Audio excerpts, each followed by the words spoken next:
ce matin. Christiane, vous êtes aussi la présidente de l'association des Amis des Antilles.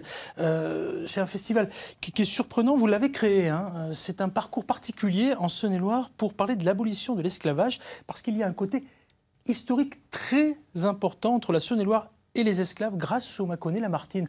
On ne sait pas forcément de quoi il s'agit.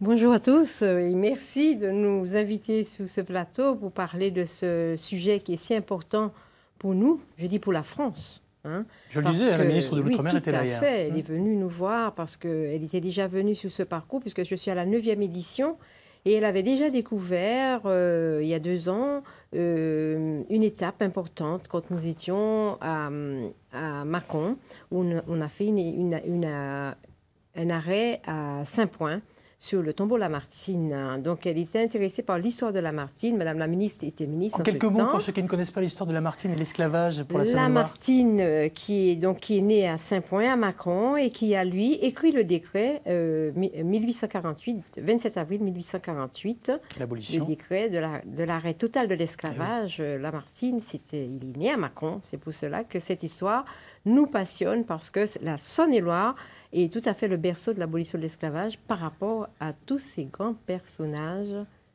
qui ont marqué l'histoire de l'abolition de l'esclavage. Parce que l'histoire de l'esclavage, c'est les Outre-mer et les Caraïbes. Et là, l'abolition, c'est la Saône-et-Loire. On va en parler. Et chez nous, c'est 7 jours pour 7 escales dans les villes de Saône-et-Loire pour parler de l'abolition de l'esclavage. Concrètement, ça se passe où et vous faites quoi? Tout à fait, parce que dans chacune de ces villes concernées, par exemple à Digoin, où est né le général Lavaux qui était le premier gouverneur de Haïti et qui est parti, lui, à nommer Toussaint Louverture. Il était donc nommé gouverneur chez nous et il a observé justement cet esclavage, plus jamais d'esclavage. Alors il y a les 7 villes, hein. On va faire un peu plus rapidement parce qu'il y a Digoin, il y a Charolles, Paray-le-Monial, Toulon-sur-Arroux. Paray-le-Monial, le premier précurseur aussi de Paray-le-Monial, aussi Pierre Moreau, hein, était parti en voyage au Brésil. Hein. Il a découvert l'esclavage, il est revenu il n'était pas content.